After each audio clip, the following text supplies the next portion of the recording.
el siguiente panel, que tiene como nombre Compliance Desafíos 2023. Para esta oportunidad invitaremos a los speakers Daniela Hirsch, Yoav Vitrán y Andrés Pumarino, quienes junto a Leonor Herrera como moderadora abordarán este panel. Daniela es abogada de la Pontificia Universidad Católica de Chile y diplomada en Derecho Laboral de la Universidad Diego Portales. Se desempeñó durante 10 años como abogada en Albagli Salisnik, donde dirigió un grupo de compliance de la firma.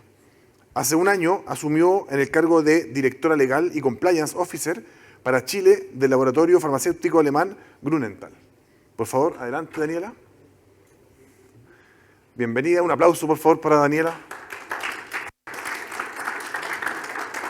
Adelante, un placer. Por su lado, Yoav es director de LRN para América Latina, líder en el desarrollo de culturas éticas y programas efectivos de compliance, sirviendo a empresas de diversos tamaños en más de 100 países. La LRM ejerció la abogacía en el sector privado y público, tanto en Chile como en Estados Unidos. Abogado de la Universidad de Chile y máster en Derecho de la Universidad de Boston. Yoav es codirector académico del Diplomado Compliance LATAM de Thomson Reuters y coautor del libro Compliance, ¿por qué y para qué? Claves para su gestión. Adelante, Yoav. Le damos un gran aplauso. Bienvenido. Un placer. Finalmente, Andrés Pumarino, profesional con más de 20 años de experiencia en materia de Derecho y Tecnología. Socio de la consultora en Compliance y Tecnología de la Información Legal Trust, donde ha asesorado en materia de Derecho y Tecnología a empresas del sector salud, financiero, educacional, entre otras. Abogado y magíster en Gestión de Negocios de la Universidad Adolfo Ibáñez, postítulo en Derecho Informático. Además posee cursos de liderazgo estratégico en ciberseguridad en Florida International University, en Estados Unidos. Además, también Andrés es profesor en importantes instituciones de educación superior de nuestro país. Adelante, Andrés. Un gran aplauso. Un placer. Un placer. Este experimentado equipo, como pueden ver, será moderado por Leonor Herrera, quien es abogada y máster iberoamericano en compliance. Posee una vasta experiencia en implementación, revisión y creación de sistemas de gestión en compliance. Es fundadora de BeTrust y presidenta del capítulo chileno World Compliance Association. Posee un diplomado en Inteligencia Artificial Derecho y fue ganadora del reconocimiento anual de la red de abogados de la Fundación Pro Bono Chile, en la categoría Abogada Individual del año 2022. Adelante, Leonor, un placer. Un aplauso, por favor, para Leonor. Un gusto, adelante. En esta oportunidad, nuestros invitados expondrán sobre Compliance Desafío 2023. Bueno, primero que todo, saludarlos, agradecer la invitación al Instituto de Auditores Internos, porque tengo la suerte de poder conversar con estos tres tremendos profesionales. Todos se dedican a distintas áreas, así que estoy segura que va a ser una conversación muy dinámica. Y además felicitar al Instituto de Auditores Internos porque sé que este trabajo que hicieron en la organización es bastante intenso, así que felicitaciones por el éxito del evento. Y bueno, para partir, lo que nos convoca, ¿no? Los riesgos. Entonces, Yoav, me gustaría saber si tú nos puedes contar más o menos cuáles consideras que son los principales riesgos a mitigar durante este año 2023. Buenas tardes ya, ¿no? Sí, casi. Saludando también a los organizadores, a los que están presentes y online. Yo diría que el principal desafío, que es bastante transversal, tiene que ver con el concepto de la efectividad. Si uno ve lo que están planteando los reguladores internacionales, si uno ve incluso la guía del Departamento de Justicia, que aquellos que no lo han visto se los recomiendo, está en español, y yo diría que es el principal estándar en términos de cómo evoluciona compliance a nivel global, ¿no? La principal pregunta que se hacen es: ¿funciona vuestro programa de compliance en la práctica? ¿Es efectivo? Y en sencillo, ¿a qué se refieren con esto, no? Si el día de mañana hay una investigación por un caso, por ejemplo, de FCPA, de la Ley de Prácticas Corruptas en el extranjero de Estados Unidos, va a venir el Departamento de Justicia a revisar si esa empresa tenía un programa efectivo de compliance para hacer todo lo posible por mitigar o evitar ese riesgo. ¿Y qué va a preguntar? No sirve que una empresa muestre una pila de políticas y diga, estas son mis políticas de anticorrupción, de regalos, de conflicto de interés, y son decenas y decenas de páginas, eso no sirve.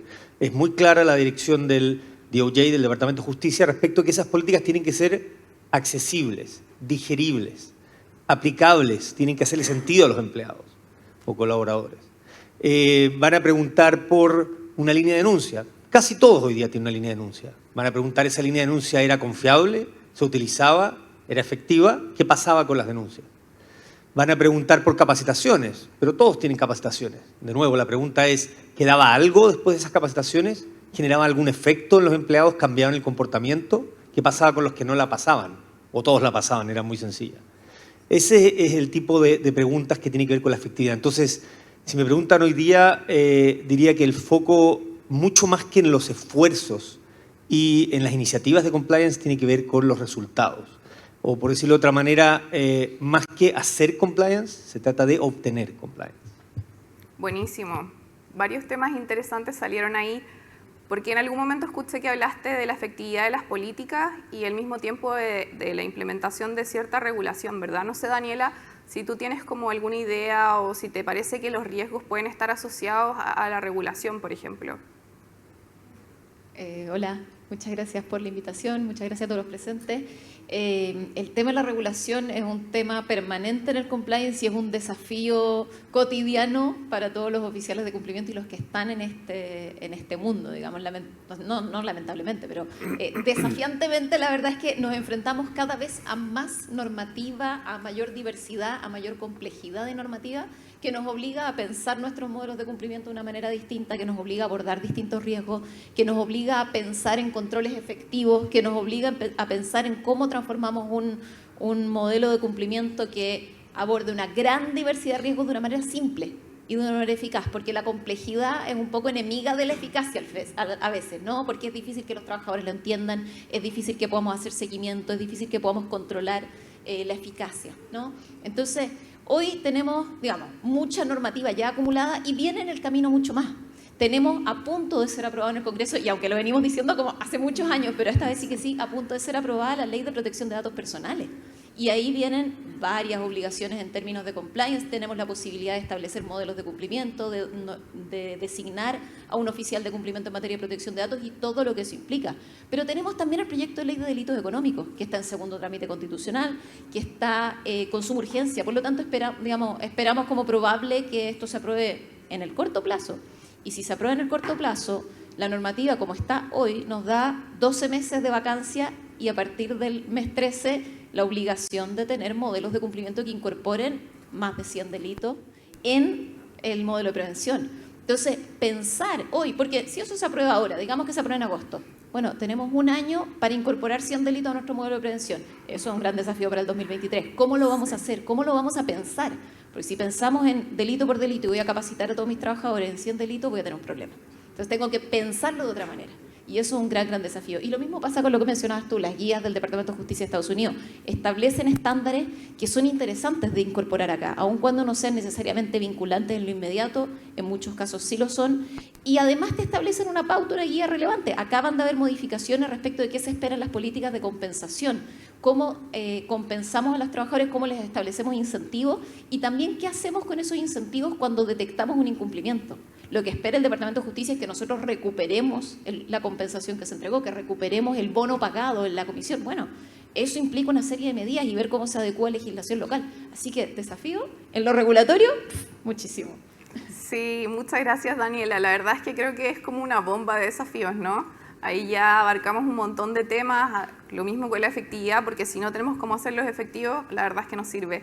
Pero Andrés, estoy segura que tú vas a tener una opinión distinta respecto a esto, porque seguro desde tu especialidad alcanzas a ver riesgos. ¿Nos podrías comentar cuáles son? Sí, en primer lugar parto por una definición que muchos la deben conocer. ¿Qué es un riesgo? La ISO 31000 nos dice la incertidumbre del logro de los objetivos de una organización. Si ustedes revisan cuáles son los top, digamos, de prioridades de los directorios en América, en Latinoamérica y en Chile, van a encontrar que hay 5, dentro de los 10 primero los 5 más relevantes, hay temas vinculados a tecnología entre los 5 primeros. Claro que el primero es tema económico de todas maneras, pero hay temas de transformación digital, hay temas también de ciberseguridad y protección de datos, como hablaba la mesa anterior. Bajo esa perspectiva, el tema de los riesgos tecnológicos es hoy una realidad. Incluso el informe Risk and Focus 2023 lo pone como su prioridad en el 2023 y en el 2026. O sea, hay una proyección a nivel de los riesgos informáticos brutal. ¿Por qué? Hay un informe de Microsoft del año pasado que al haber 4 equipos por persona, a nivel ya promedio, a nivel continental, nos lleva a decir entonces que las probabilidades de incidentes cibernéticos cada vez están más presentes. Siempre vamos a tener un conocido o un cercano que ha tenido algún tipo de problema. Si eso lo llevamos a la organización, realmente es un dolor de cabeza que hay que estar preocupado. Eso significa desarrollar nuevas competencias. Y también desde el punto de vista de esta transformación cultural que es la transformación digital, también de una mirada de las competencias digitales. No hay ciberseguridad sin una transformación digital no tiene implementación si no hay ciberseguridad. Eso lleva aparejado un conjunto de elementos. Y como bien indicaba Daniela, el tema de la protección de datos no es llegar y hacer un documentito y listo. Esto requiere 3 medidas: técnicas, legales y organizativas. ¿Quién va a auditar todo esto? ¿Estamos preparando a los auditores de mañana? ¿Estamos capacitando a los auditores que ya están en el mercado laboral? Bueno, esos son algunos de los desafíos que lo he conocido, pero iremos profundizándolo después. Muchas gracias, Andrés. La verdad es que aquí se abrieron como 3 grandes temas que, como les comentábamos, en realidad son 3 profesionales que tienen focos un poco diferentes, sin embargo se encuentran dentro del mismo mundo del compliance, por lo que eso lo hace como mucho más interesante y voy a tratar de profundizar un poco en lo que habló cada uno. Entonces, Joab, me gustaría saber si de alguna forma nos puedes comentar sobre cómo hacemos que se vea esta eficacia en un modelo, cómo podemos quizá en este caso verlo desde el punto de vista un poco como del control y la auditoría, de qué rol cumplen en la eficacia de un modelo de prevención de delito o en un programa de compliance general de otra norma. Y gracias por la pregunta. A ver, nosotros venimos estudiando hace 10, 15 años qué hacen las empresas líderes en estas materias, qué hace que un programa sea más efectivo o tenga más impacto que otro programa de compliance. Hay varios factores, varias características, pero me gustaría detenerme en 3. Uno, quizás lo que se denomina el involucramiento de los mandos medios o el tone in the middle, ¿no? Mucho tiempo hablamos de el tone at the top, el tono en la cima, ¿verdad? Queremos tener alineados al directorio, al gerente general, pero ¿cuántas veces al año la mayoría de los colaboradores interactúan con estas personas? Muy poco. Y por otro lado, hay evidencia de que cerca del 60% de las denuncias, de las inquietudes en malas prácticas, llegan a los jefes o supervisores directos. Cómo reaccionan esos jefes es todo. Por lo tanto, hay que prepararlos para reaccionar de manera efectiva. Entonces, 1, tone in the middle. 2, lo que decía Daniela, el tema de la introducción de patrones de ética, cumplimiento en la evaluación de desempeño. También la ciencia del comportamiento organizacional nos ha mostrado que tan o más efectivos que los refuerzos negativos son los positivos. Entonces, cuando en una organización se celebra, se reconoce el liderazgo ético, se reconoce no solamente el llegar a la meta, sino el cómo llegó a la meta, eso es muy potente. Entonces, introducir en bonos, en premios, en ascensos, los elementos de ética y compliance.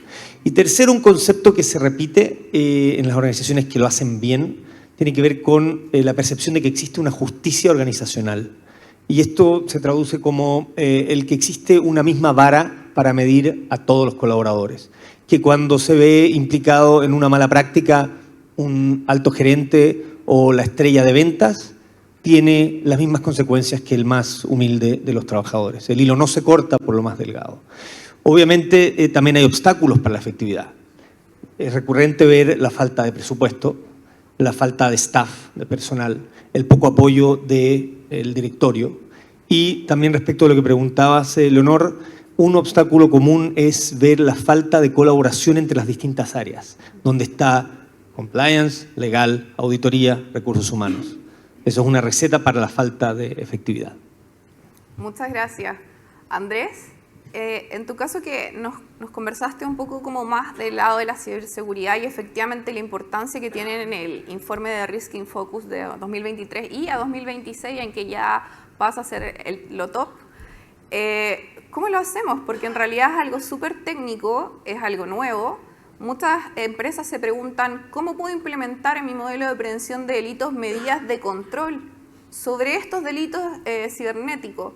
¿Qué ves tú en ese sentido como respecto de la posibilidad de hacer eficaz un modelo de prevención de delitos que cuente con esta ciberseguridad?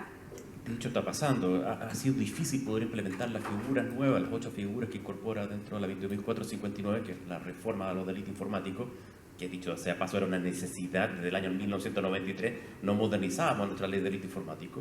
2, le da responsabilidad también a las organizaciones para que se hagan parte de este conjunto de obligaciones que emanan de esta reforma. De esa perspectiva, significa que tenemos que ver cómo esos tipos penales también pueden pegar a la organización. Un breve ejemplo, ¿podría yo, joven o persona que tenga conocimiento informático, meterme en la base de datos de mi competencia y usar esa base de datos para aumentar mi ámbito o espectro de ventas? ¿Podría yo acceder a información de una licitación de mi competidor entrando en los sistemas informáticos y usarlo en beneficio de poder ganarle esa comisión tan esperada? Usando los sistemas informáticos de la organización. Bajo esa bajada tengo aplicaciones prácticas de varias situaciones que podemos ir encontrando. La realidad es difícil a veces de imaginársela, pero es mucho más concreto, específica al minuto de ver este conjunto de condiciones. El conocimiento tecnológico está a la vuelta del YouTube, que está publicado el contenido, cómo puedes entrar, vulnerar un acceso de información, acceder a datos. El tema de la receptación de los datos, tan frecuente en varios países a nivel continental, es decir, ese vendedor que descarga tu base de datos del ERP o del CRM correspondiente y se la lleva, una vez que se desvincula, la famosa cartera de cliente. Bueno, ese cuidado de los activos intangibles también se debe ser asumido por las organizaciones. Hay varias figuras que podemos encontrar de las modificaciones de la 21.459, pero también no puedo dejar de lado que se vienen otros cuerpos normativos en temas los temas tecnológicos. Tenemos ya desde enero de este año la ley FinTech y ya la CMF ha dictado un conjunto de condiciones y obligaciones para ese sector. 3, se está discutiendo también la ley marco de ciberseguridad y que trae obligaciones no solamente para el sector público, donde se busca crear esta agencia de ciberseguridad que dé parámetros y lineamientos, sino que también a los privados nuevamente aparecen condiciones y también hay multas consideradas. 4, desde el punto de vista de la ley de protección de datos personales, viene con un programa de cumplimiento. Ya lo mencionaban anteriormente, entender qué es lo que es un dato.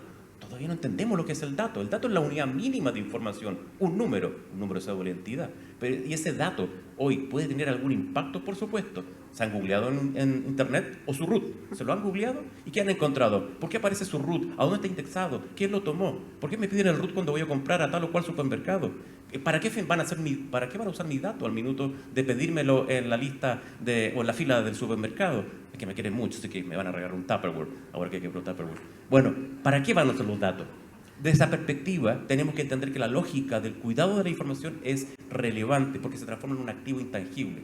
Hace muchos años, Wall Street Journal 2014 publicaba un artículo muy grande, decía, ¿cuánto valen los datos de las empresas? ¿Lo estamos cuidando? Y los datos tienen un ciclo de vida, desde su almacenamiento, desde su recogida, almacenamiento, su storage, y luego destruimos datos. ¿Sabían ustedes que la ley del Reglamento Europeo de Protección de Datos, otras leyes latinoamericanas piden eliminar datos? Y en Chile eliminamos datos todavía no porque la ley no lo pide. Bien, todo ese conjunto de condiciones que van a ir apareciendo cambia el modelo de negocio y tenemos que entender que tenemos que adaptarnos no solamente a transformación cultural, sino que también normativa y con medidas técnicas y organizativas. Y cuando hablo de medidas técnicas, bueno, todo el aparataje de sistemas informáticos que nuestros amigos del área de tecnología nos proveen, al área de control, sistema de seguimiento, de los almacenamientos, storage, pero también las medidas legales, políticas, procedimientos, lo que ha mencionado también Joab. Y tercero, desde el punto de vista de las medidas organizativas, evangelización, capacitación, son elementos fundamentales en este nuevo contexto digital. Qué interesante lo que hablas y las preguntas que planteas, ¿no? ¿Qué hacen con nuestros datos? A mí me pasa que a veces voy al supermercado y me encanta ocupar la caja como de autoservicio. Y un día me di cuenta que me estaban grabando o que yo tenía una pequeña cámara al frente de mi cara mientras está puesta al frente de tu cara mientras tú pagas. Y yo dije, ¿por qué el supermercado quiere grabar mi cara mientras yo estoy pagando? Y dije, ¿a dónde va esa información y qué quieren hacer con ella? Así que creo que esas preguntas son preguntas que todos nos deberíamos hacer, ya que finalmente van a impactar nuestra como privacidad y todo lo que tiene que ver con nuestra individualidad y cómo nos venden cosas. Pero bueno, ese es otro tema. hemos escuchado harto sobre estas nuevas regulaciones y cómo están impactando el mundo de compliance. Y parece que escuchamos la palabra ley varias veces, como ley, la ley, la otra ley, la ISO, la norma. Entonces, Daniela, como en tu experiencia, ¿cómo crees que vamos a poder abarcar todas estas nuevas leyes y al mismo tiempo considerar las diversas temáticas que se están tratando en esas leyes o en esas normas, que incluso pueden ser de carácter privado? Entonces, ¿cómo lo vamos a hacer si hasta ahora generalmente se componen auditores y abogados los equipos de compliance, pero se abre todo este abanico de delitos que además vienen en proyectos de ley? ¿Cómo lo vamos a hacer? ¿Cuál es tu opinión? Es un tema muy complejo y a ver, yo como titulares y después profundizando, pero yo creo que por una parte es necesario tener una muy buena evaluación de riesgo. O sea, van saliendo nuevas leyes y yo tengo que evaluar, ¿es relevante para mí o no? Y meterme, ¿qué es esta nueva figura? ¿Y cómo opera mi modelo de negocio? Y lo estoy entendiendo y puede ser que mi negocio esté expuesto a este riesgo, porque si no también inventamos controles por inventar controles. O sea, también uno ve modelo de cumplimiento que hablan de todos los delitos y la verdad es que hay algunos que no son tu foco de riesgo, entonces perder energía ahí realmente, evaluación de riesgo adecuada. Por otra parte, una interdisciplinariedad. O sea, así como efectivamente hoy tenemos un fuerte foco para el compliance en áreas de compliance legal, auditoría, digamos, y tenemos entonces abogados y auditores quizás como foco muchas veces de este tema, necesitamos interdisciplinariedad. Porque gran parte del compliance también es cultura. O sea, el centro del compliance es la cultura de integridad, es la cultura de la ética. Entonces, necesitamos ahí el trabajo de recursos humanos, necesitamos el trabajo de comunicaciones internas, necesitamos, digamos, muchos integrantes, y no solo el abogado y no solo el auditor, pero sí el trabajo conjunto de todos ellos, ¿no? El trabajo colaborativo de todos ellos. Y luego, por otra parte, y vuelvo a un tema que mencioné recién de esto del compliance, de la integridad. A medida que se va aumentando la legislación, a medida que tenemos cada vez más normas, a medida que tenemos cada vez más regulación específica, tenemos que buscar el foco, el centro en los principios, en los valores, en la integridad, en la ética. Porque la verdad es que es muy difícil transmitirle a la totalidad de los trabajadores con gran precisión, con gran detalle, con gran profundidad, una enorme diversidad de figuras, de delitos, de exigencias, de regulaciones. Entonces tenemos que poner el foco, a mi parecer, en los principios, en los valores. Y en torno a eso después trabajar. Ojalá poder automatizar controles. O sea, para mí, cuando hay gran diversidad de exigencias, la automatización de controles es un enorme aporte. Que ojalá, digamos, tengamos colaboración de la tecnología, la instrumentalización, digamos, de distintos procesos para tener alertas, para tener sistemas que detecten, para recibir eso de forma automatizada. Entonces, que el foco en términos de cultura esté en integridad y que el foco en términos de controles permita automatizar muchos controles y auditar y asegurar que eso se esté cumpliendo, auditar con periodicidad, etcétera, es súper importante a medida que va creciendo el ámbito de nuestro alcance. Y finalmente, a propósito de la interdisciplinariedad, quizá, pensar en qué ámbitos de riesgo están, qué personas son responsables de qué ámbitos de riesgo, para poder poner foco. Entonces podemos tener quizás alguien de informática que va a ver los temas de ciberseguridad o de datos personales, o quizás no.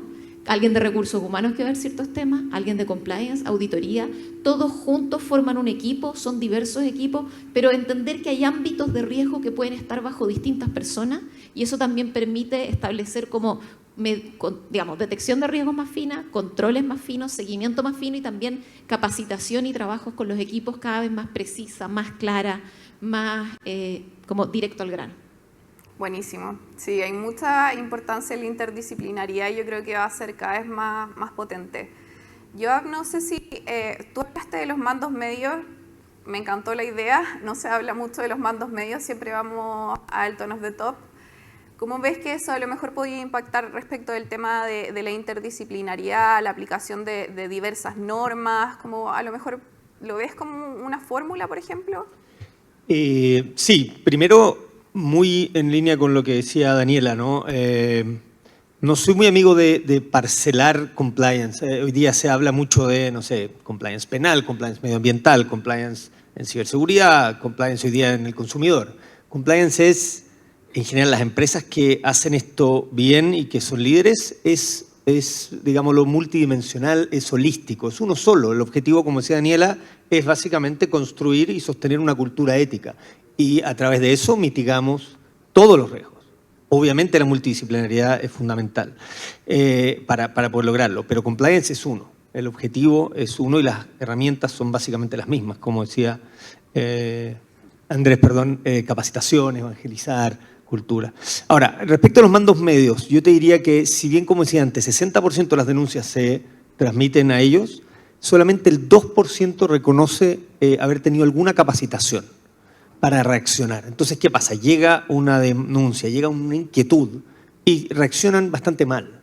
Otra vez tú, ¿qué quieres ahora? ¿Por qué no te dedicas a trabajar? ¿Verdad? Y se pierde un tema que después se convierte en una bomba de...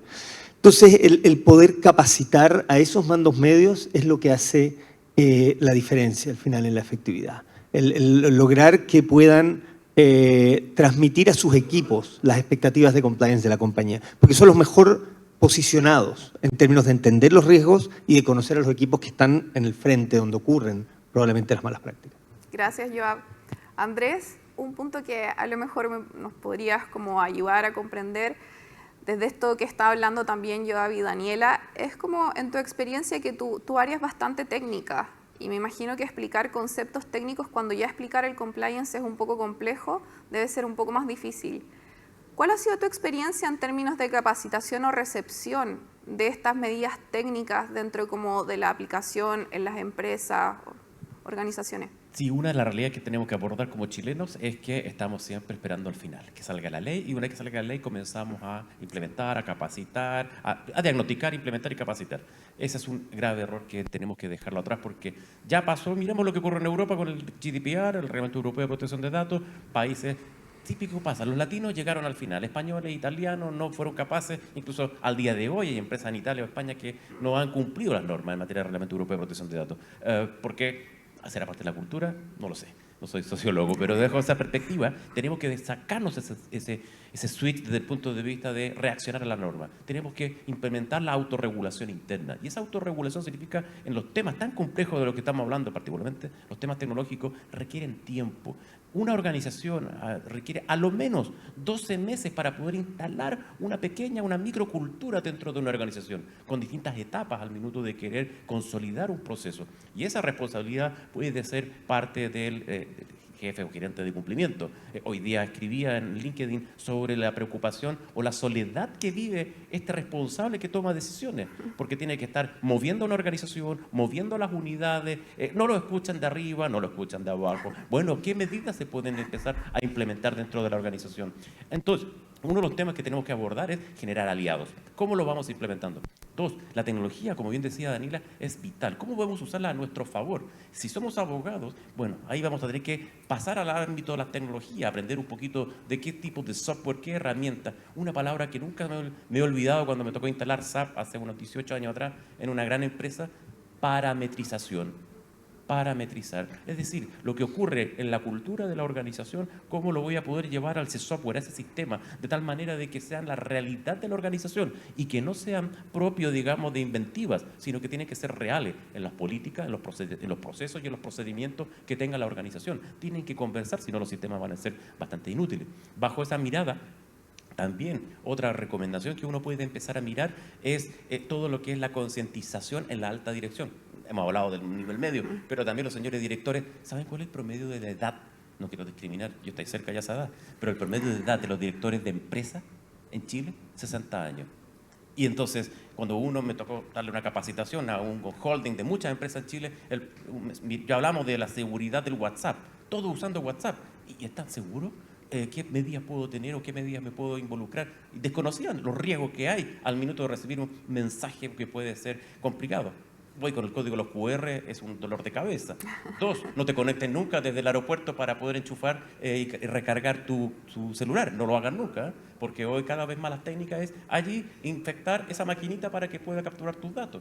Riesgos que están hoy presentes. Y eso efectivamente demora, pero hay conciencia. Ya los diversos informes comienzan a hablar de que los que toman decisiones lo saben, pero también hay que abordar, como yo decía yo, el nivel medio de la organización, a las nuevas generaciones que van entrando. Y ahí creo que nuestros amigos auditores, los tres somos abogados, pero los amigos auditores son hoy un aliado fundamental para poder realizar este trabajo. Aprender a auditar, aprender auditoría del dato, aprender auditoría de algoritmos. Ojo, lo mencioné al grupo anterior, también en la mesa anterior, auditoría de algoritmos, el sesgo, la responsabilidad algorítmica, responsabilidades civiles que se van a venir en este nuevo escenario de la industria de la inteligencia artificial, no es menor. Muchas gracias.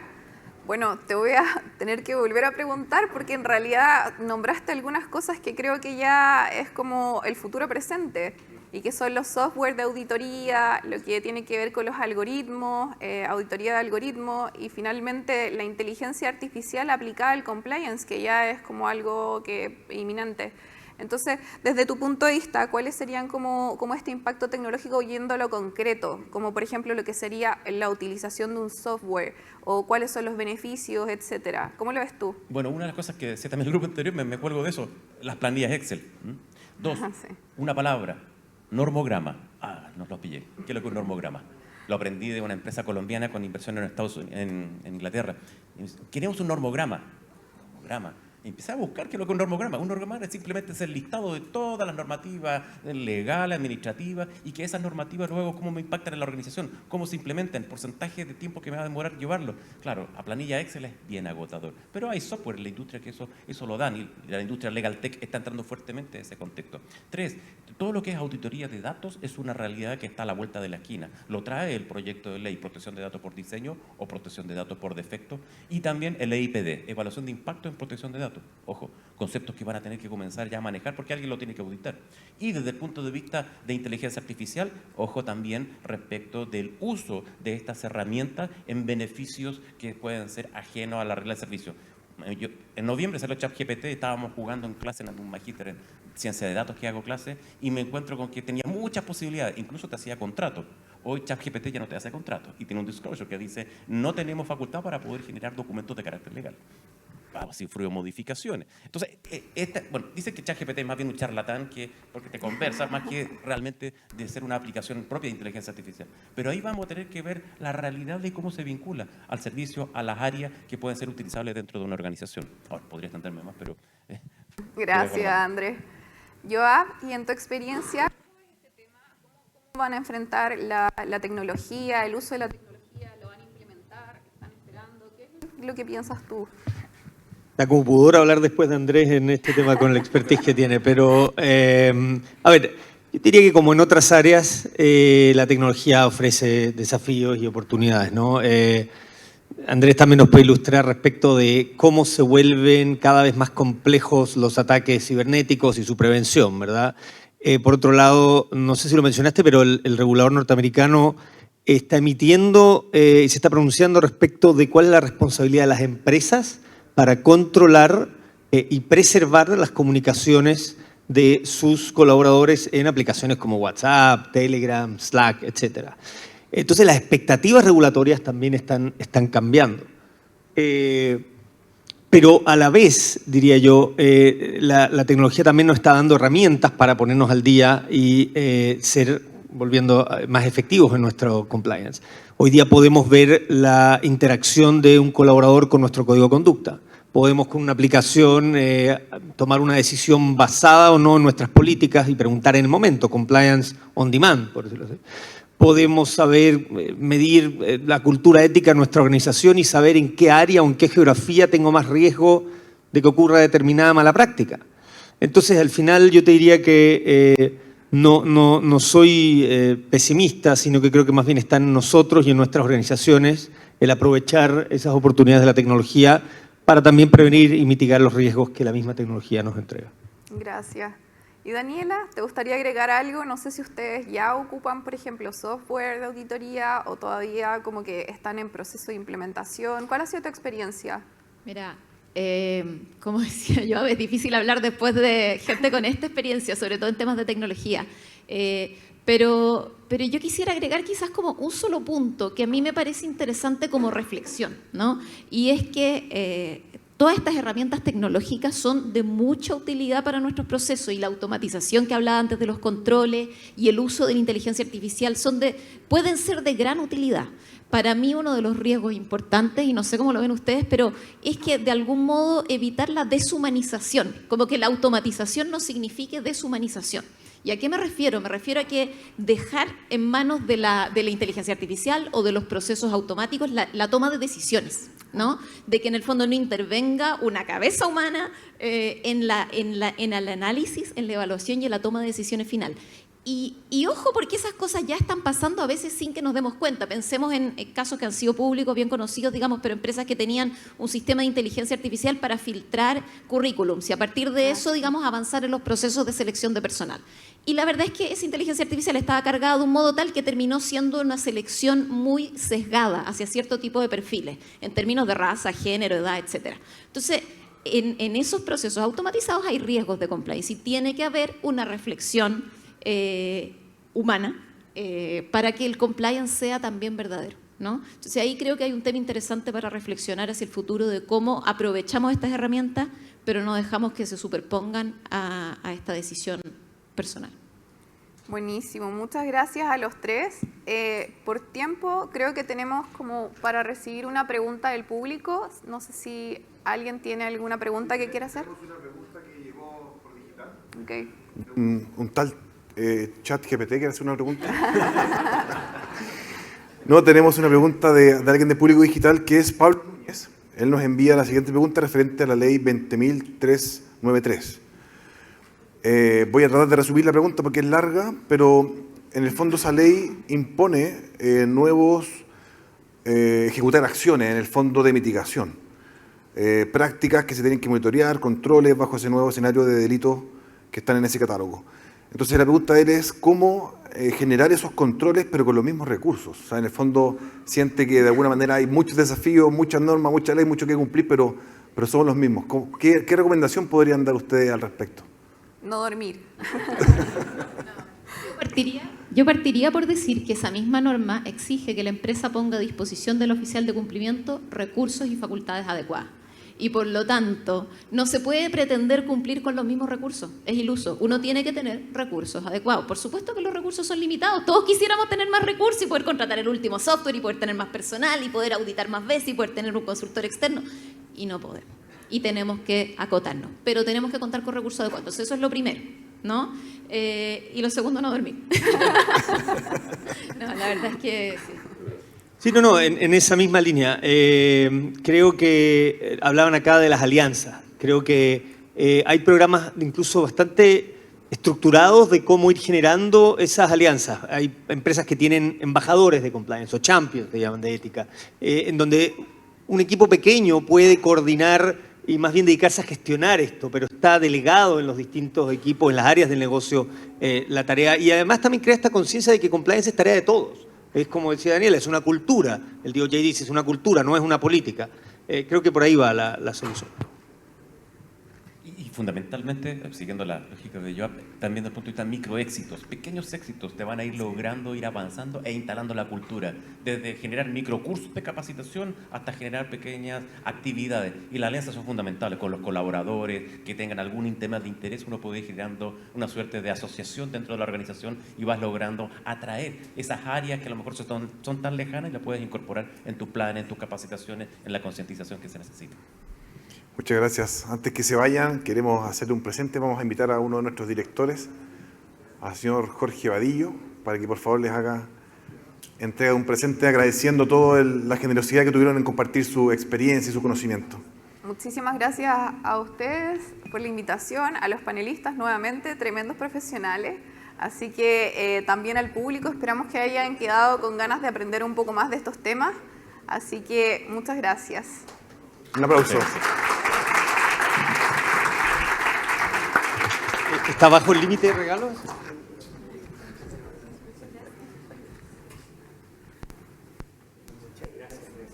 Muchas gracias. Sí, quería saludarlo. Muchas gracias. Después hablamos. ¿Nos sacó fotos? Agradecemos entonces desde lo presencial y lo digital a Daniela, Joab, Andrés y Leonor por este tremendo panel de compliance y los desafíos 2023, que fueron muchos desafíos los que nos plantearon y nos dejaron mucha tarea para abordar. Así que muchas gracias y un aplauso nuevamente a todos los miembros del panel.